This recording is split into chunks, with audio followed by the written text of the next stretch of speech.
Muy buenas tardes, vamos con el siguiente vídeo. Simplemente quería mostraros una planta industrial que utiliza la biomasa gasificada para producir electricidad. Tenemos varios ejemplos en los que utilizando dos biomasas diferentes, tenemos tanto piezas de madera como mazorca de maíz residual, podemos producir gases que tienen composiciones como las que se muestran en la tabla. Como veis, son gases con elevado valor en cuanto a su contenido energético: hidrógeno, metano, monóxido de carbono o mezclas de los mismos, algunos hidrocarburos más pesados. Estos gases, generalmente algo diluidos por supuesto por la presencia de nitrógeno, puesto que se está adicionando aire que contiene nitrógeno, claro, pues estos gases son suficientes para dotar al gas resultante de la gasificación de un valor energético interesante para poder ser utilizado en combustión, en un motor de gas, como decía anteriormente, para producir de una forma eficiente pues bueno, el movimiento de la turbina y seguidamente pues electricidad. La gasificación es un proceso complejo. Como solo quiero dedicar un minuto más para poder pasar a la siguiente tecnología, pues mostraré que aunque se llama gasificación, en ella, en sí misma, hay diferentes procesos separados. Es inevitable que una vez que la biomasa entra en el reactor, que estaría representado por este rectángulo azul, hasta que la biomasa no alcanza los 100 grados Celsius, no se puede, digamos, iniciar la gasificación, porque al principio lo que está ocurriendo es una pérdida de la humedad. De hecho, la humedad es una propiedad altamente importante para seleccionar biomasas aptas o no para este tipo de procesos, porque hace que el proceso pueda pasar de ser interesante a estar descartado por su coste. El coste del secado es un coste muy elevado y por eso es importante que las biomasas sean biomasas lignocelulósicas con baja humedad, biomasas no hidrófilas que en su almacenamiento no absorban humedad del ambiente. Y bueno, en definitiva, bueno, este proceso de secado endotérmico pues puede incrementar lo que es la inversión de la operación de una forma pues muy exagerada. Existen un montón de estudios sobre ello. La pirólisis ocurre cuando la biomasa, que ya ha eliminado su humedad, sigue subiendo su temperatura. Es decir, estamos incrementando el contenido térmico, incrementando el nivel térmico, mejor dicho, del reactor, y la biomasa empieza a romperse en los enlaces más vulnerables. La biomasa es un material muy complejo, está compuesto por moléculas de diferente complejidad en el sentido de su degradación, polímeros más y menos largos, y los que se eliminan a temperaturas cercanas a los 250 grados son los que se dice componen la materia volátil de la biomasa. Esta eliminación ocurre al calentarse y normalmente durante ese proceso la pérdida de material volátil es tan agresiva, es decir, esos gases salen de una forma tan brusca que se le llama pirólisis, que significa una descomposición térmica en atmósfera inerte, no porque sea inerte la atmósfera, sino porque esa velocidad de salida de los gases está impidiendo realmente aún que el oxígeno llegue a penetrar. Por eso se dice que antes de empezar la oxidación de verdad, antes, sin poder evitarlo, lo que ocurre es una pirólisis. En la pirólisis, y ya me adelanto a la siguiente tecnología, el material se degrada solamente por acción del calor. No somos capaces de que el oxígeno entre por la violencia con la que salen todas esas moléculas en forma de gas. La pirólisis nos devuelve una biomasa que ha perdido gran parte de su contenido en oxígeno, en hidrógeno, y ha enriquecido su contenido en carbono. Es decir, en esa pirólisis nuestro material, que podía ser marrón, empieza a volverse más negro porque se parece más a un carbón.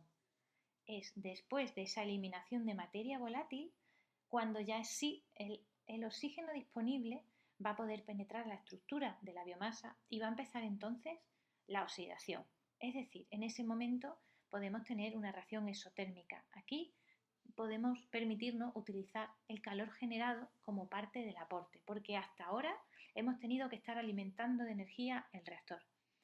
Esa oxidación se verá después seguida de una reducción y como resultado pues tenemos un gas, que será ese gas de síntesis, tiene una composición de hidrógeno más monóxido o un gas de otra composición en función de las condiciones que tengamos.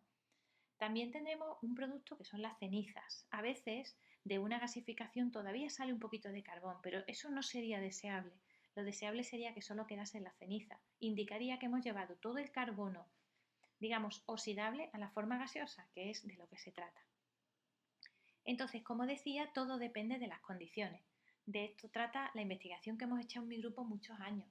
Todo depende de la temperatura, de la gente que estés utilizando y por supuesto también de las etapas que utilices para craquear los gases hasta un mayor estado de oxidación, por ejemplo, o del empleo de sustancias que o bien potencian o bien inhiben algunos procesos, los catalizadores. Como poner ejemplo, pues cuando utilizamos aire como agente gasificante tenemos una situación ventajosa porque es muy barato. Tenemos una situación menos interesante porque, claro, el aire tiene un 80% de nitrógeno, nos va a salir un gas bastante diluido. Tiene un poder calorífico superior no demasiado elevado. Sin embargo, si añadimos oxígeno en defecto, pero no con nitrógeno, quiero decir, o si añadimos vapor de agua, la gasificación será más interesante, nos devolverá un gas más energético. Y ya si nos animamos a utilizar un gas gasificante como el hidrógeno, lo cual es solo para aplicaciones muy concretas porque esto es muy costoso, entonces tenemos un gas con un poder calorífico muy elevado. Podemos ver pues algunas noticias recientes y no tan recientes. Esto parece ser que va a más el hecho de que se estén buscando sustitutivos para el gas natural. Y en este aspecto la biomasa va a tener un papel, creemos, importante. Otra foto tenemos aquí de una planta de generación de electricidad a partir de biomasa, a partir de carbón, al final es lo mismo. Aquí algunos casos de los que nosotros hemos trabajado en nuestra investigación. Hemos trabajado mucho en mi zona, se hace mucho aceite de oliva, entonces usamos mucho los residuos de la aceituna, sea en el hueso de la aceituna o incluso lo que llamamos el perujo, es el resultado del procesado, del machacado de la aceituna que devuelve una pasta que tiene muy poco valor en el mercado y sin embargo se puede quemar o transformar pues, en combustible. Hemos trabajado con los agentes gasificantes y en las condiciones que podéis ver y estoy a vuestra disposición para mostraros algunos de los artículos científicos que tenemos en torno a esto. Algunos ejemplos de plantas de gasificación que tenemos en España. Podemos ver aquí una que hay en Zaragoza, en el norte de España, está produciendo gas de síntesis con astillas de madera que hay en los alrededores y esta energía la utilizan para poder proporcionar parte de la que necesitan en aplicaciones relacionadas con el acero. Otro proceso interesante es la biodigestión. Este lo voy a pasar más rápido, puesto que lo va a describir mi compañero Borja con más detalle, pero en la biodigestión tenemos otra oportunidad para las biomasas con humedad. Estas biomasas son muy importantes de gestionar porque son muy contaminantes. Su degradación da lugar a gases de efecto invernadero, es decir, o las gestionamos o tenemos un problema medioambiental, pero además, a menudo son biomasas que dan lugar a residuos tóxicos para el suelo, es decir, podemos perder fertilidad o podemos vernos en situaciones de propagación de enfermedades, etcétera, etcétera.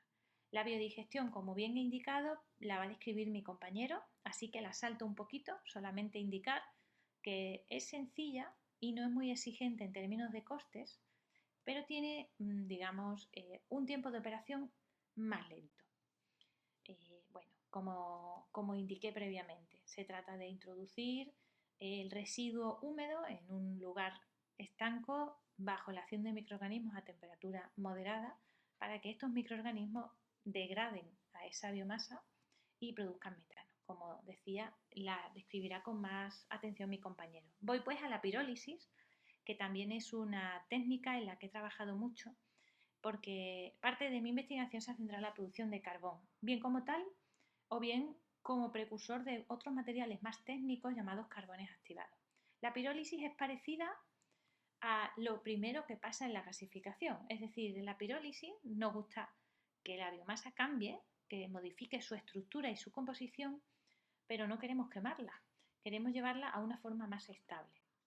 Se demuestra que cuando el material, y aquí no solo tengo biomasa, aquí tengo también otros residuos orgánicos, neumáticos, plásticos, Cuando estos materiales que contienen carbono son calentados en una atmósfera inerte, es decir, que no entre oxígeno, lo que se produce no es una combustión, que sería el proceso que ocurriría con oxígeno cuando éste es añadido en cantidad suficiente, sino que la ruptura de las moléculas por el efecto térmico nos lleva a una forma de carbón vegetal. No es más que imitar lo que hizo la Tierra durante siglos con los residuos orgánicos, transformarlos en carbón vegetal. La pirólisis tiene como producto deseado el carbón, pero a su vez la materia volátil que se degrada es a veces condensada, sobre todo si se ponen mecanismos para ello, para poder utilizar la fracción líquida, que viene a ser algo como un aceite, un alquitrán, que tiene también un valor energético importante, pero también la posibilidad de que de él se extraigan productos de valor. Por otra parte, el gas de pirólisis, bueno, el gas de pirólisis es un gas compuesto por todas las moléculas que se desprenden en esa desvolatilización. Y es un gas que generalmente se utiliza para proveer de calor parte de las necesidades de la propia instalación. La pirólisis tiene un inconveniente. Primero, que requiere altas temperaturas.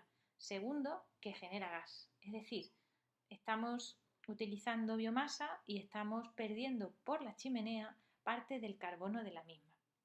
Por eso la pirólisis pues tiene una parte de la comunidad científica abogando por su eliminación, porque tiene una elevada huella de CO2.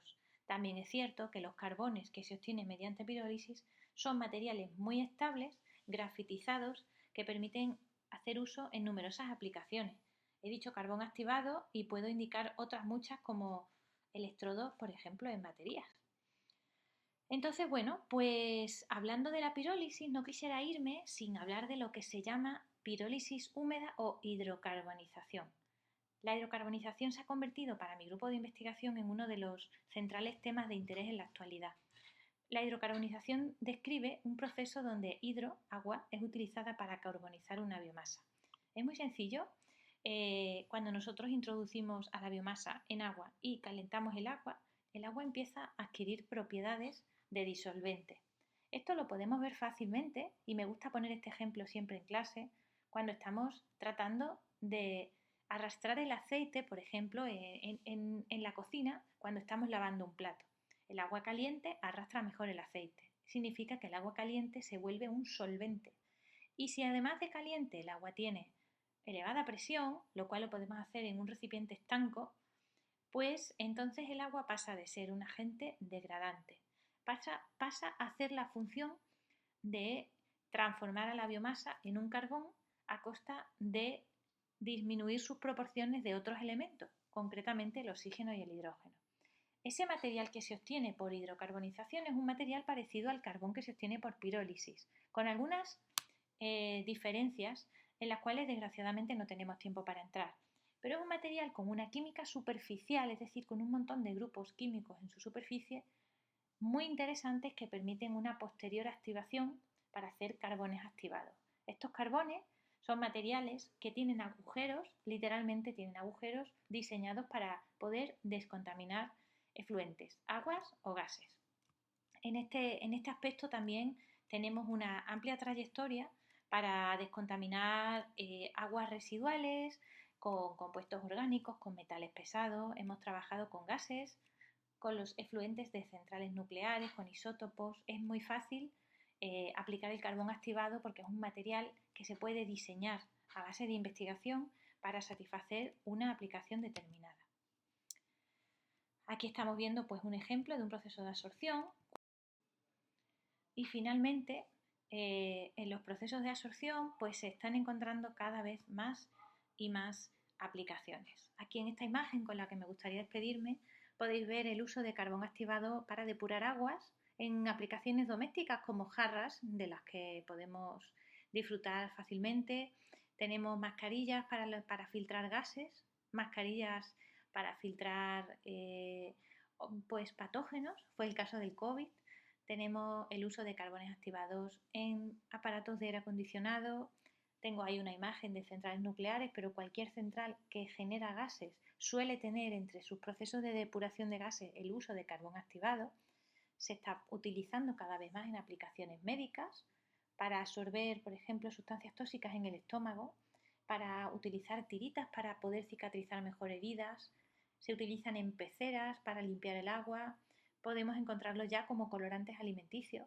El carbón activado lleva experimentando un aumento en su comercio en torno al 10% y no para de crecer, puesto que las regulaciones en cuanto a los contaminantes y los nuevos contaminantes que se llaman emergentes como fármacos, productos de cuidado personal, etcétera, están pidiendo cada vez más que haya estándares en las aguas cada vez más exigentes, pues el carbón activado no para de crecer y por tanto también la investigación en torno a la cantidad de biomasas que pueden servir de precursoras, porque en la fecha actual prácticamente todos los carbones comerciales biomásicos se hacen con cáscara de coco o con maderas.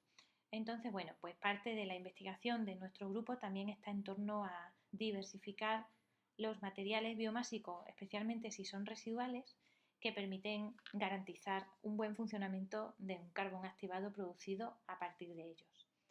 Bien, con esto yo me despido. Espero que estos dos vídeos hayan sido interesantes. Me encantaría poder resolver dudas si tenéis. Mi nombre es Silvia Romansuero, Universidad de Extremadura. Os puede llevar a mi correo, en el cual estaré encantada de atender cualquier duda. Muchas gracias de nuevo también a la organización del curso por la oportunidad de poder daros a conocer pues, nuestro trabajo. Un abrazo.